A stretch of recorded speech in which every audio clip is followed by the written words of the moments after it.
I cheated on my boyfriend the night before our wedding. That too with a billionaire. Now I have a son with him who is being called a by everyone.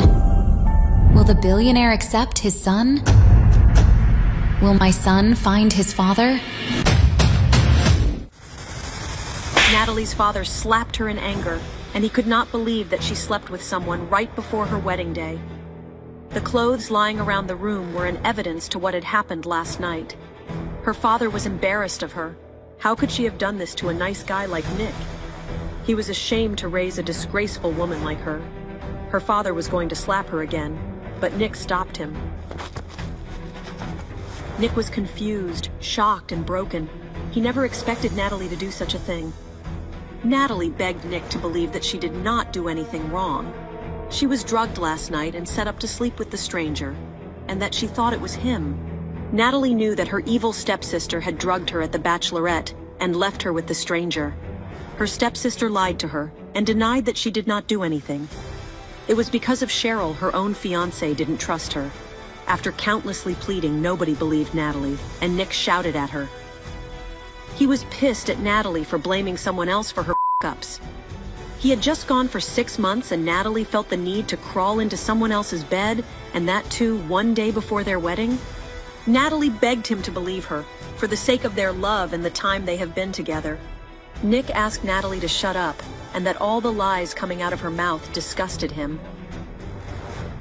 He took a pause and called off their wedding. He told Natalie that he does not want to see her ever again, after which he left from there.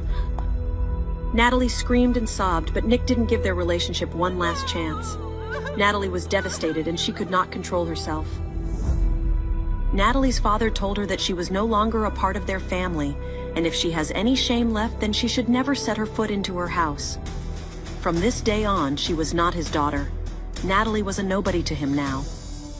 But only her stepsister knew the true story, how she had drugged Natalie's drink, followed by dragging her to the stranger's room, after which one thing led to another.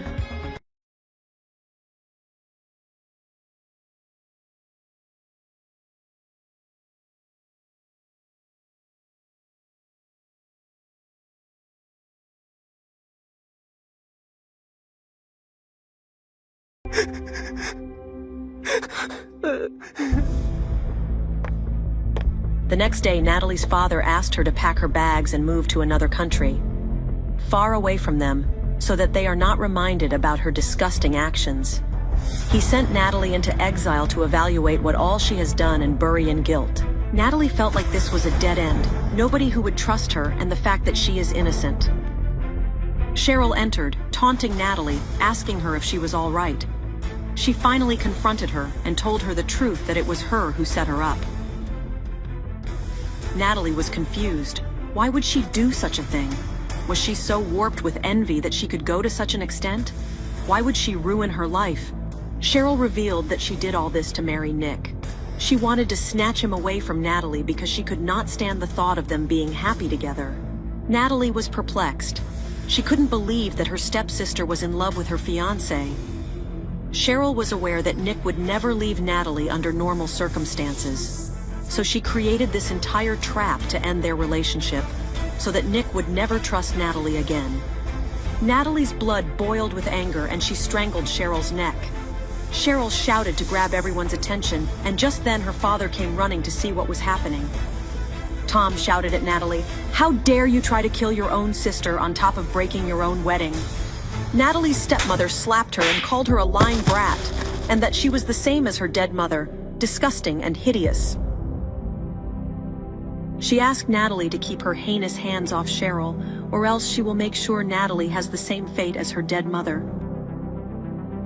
While Natalie was getting thrashed by her family, the stranger she had slept with last night, Bryce, had no clue who she was and how they landed in the same room.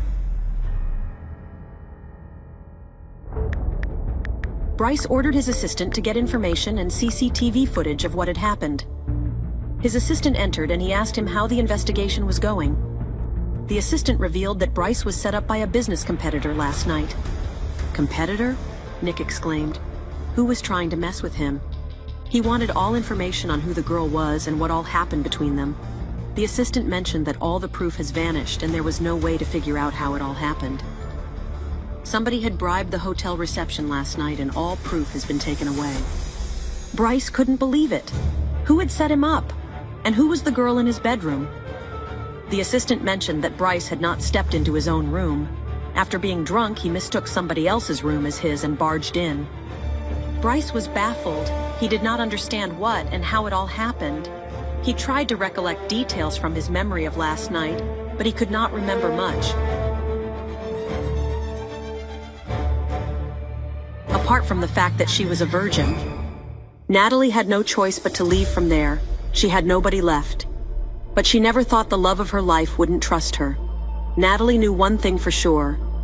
One day she will return and prove her innocence. She will take her revenge on Cheryl. She was not going to tolerate the humiliation and surrender to her sister's lies. She will bring out the true story and make everyone regret their actions. It had been 5 years since Natalie was sent out of the country, and she had a son called Liam, who nobody knew about. She was exiled without knowing when she could return. One day she got a call from her father asking her to come back to attend Nick and Cheryl's engagement. Everybody's taunt from 5 years ago still haunted her. How her father called her a disgraceful woman and never called her once after she was exiled. As if she was dead to her own father. Her spiteful stepmother who never liked her and wanted to get rid of her since the day they met. Nick, who was filled with rage and blinded by what he saw in the room that morning. The one person she thought would have trusted her.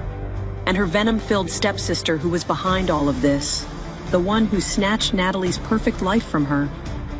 And now Natalie has returned to face the same people and step into the same crappy house where she had suffered the most, to see her ex-fiancé and stepsister getting married. Natalie was lost in her thought when Liam came running. Liam asked if everything was okay. The nervousness and fear on her face was visible. Natalie loved Liam more than anything. He took so much care of her.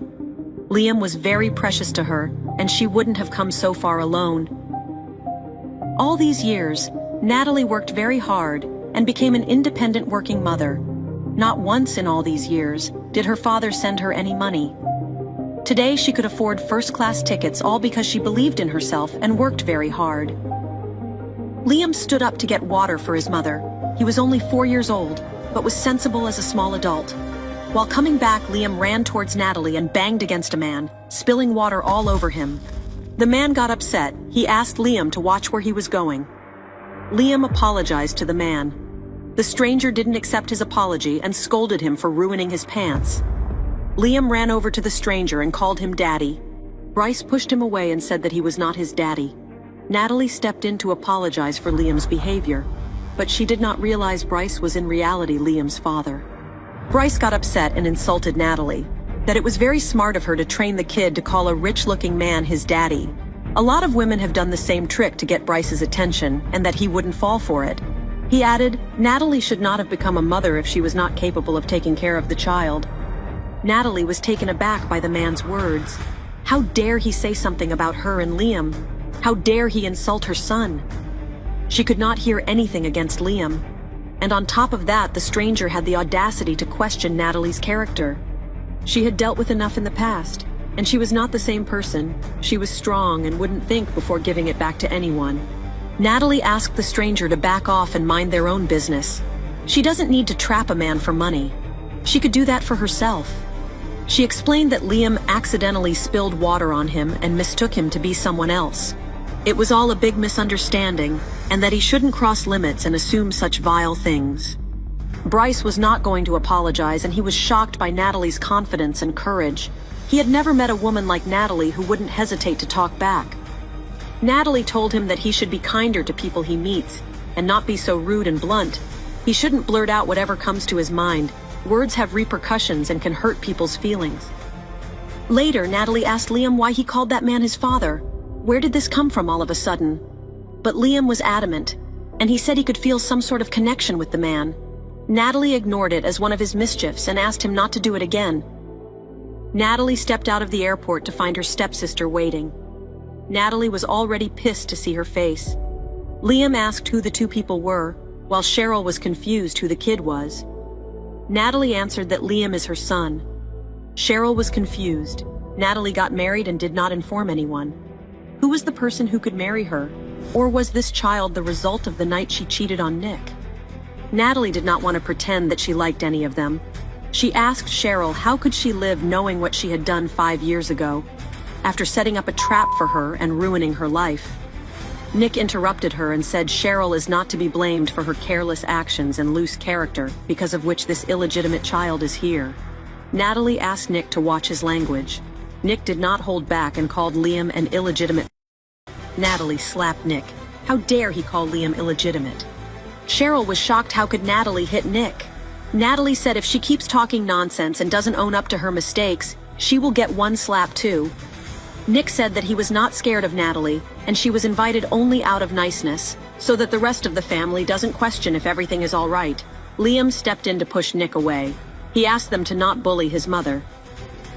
Bryce overheard the conversation and stepped in to pick Liam.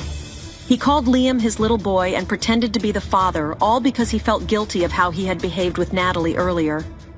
Liam complained to Bryce, saying that the two people were being mean to his mother. Natalie joined in and pretended along that Bryce was her husband, just to show Nick and Cheryl their place and make them jealous.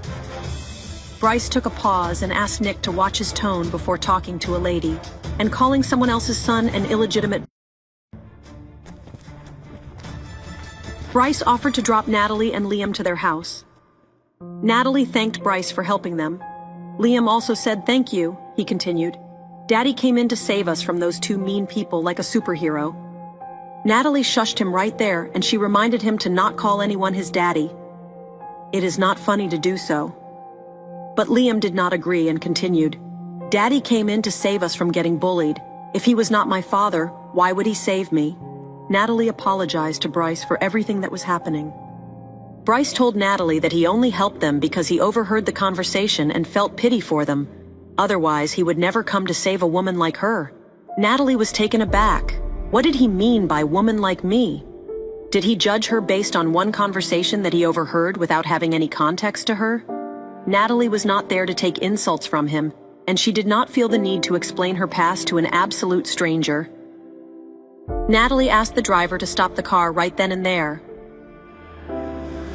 She looked at Bryce and said thank you for dropping us, after which she threw spare change at him and told him that she hopes she never sees him ever again. Natalie had gone to her grandmother's place to live in peace, until she saw Nick and Cheryl drive up. Cheryl entered and pretended to be all friendly with Natalie, and Natalie was done with her fakeness. She asked Cheryl to leave her alone.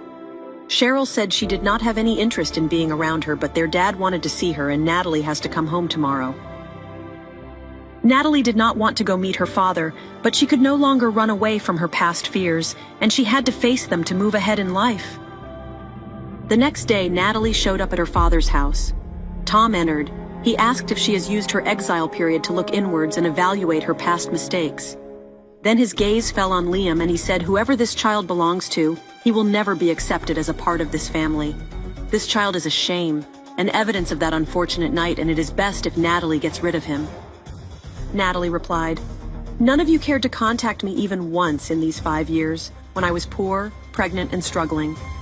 Liam was the only ray of hope and the one positive force in her life that pushed her to reach where she is. Nobody knew what it was like to go to a foreign country, be clueless, and have nobody to ask for help. She was not going to let go of him."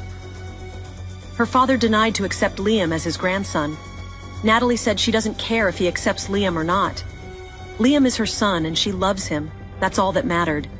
She said she has only come back for the engagement, after which she will leave. Her dad stopped her. He said she can only come to the engagement party if she doesn't bring the child along with her. Natalie leaves from there in anger. Nick follows her and stops her. He wanted to ask Natalie one question from a long time. Why had she called Cheryl a lying cheat? That she was sick of her tricks? When in reality, she was the one who had cheated on him. What right does she have to say something like that to her? Natalie betrayed him and slept with another man, and now she is back with his child. Natalie interrupted him and asked, "Is there something else you want to shout out? Or do you finally have the time after 5 years to listen to the truth?" Even after knowing each other for so long, Nick did not have 1 ounce of trust in her back then. She was set up and he left from there without asking a single question. But now she has moved on and they don't owe each other anything. Nick took a pause, looked at Natalie and asked, "What do you mean by you were set up?" To listen to the full audio series, install the Pocket FM app now.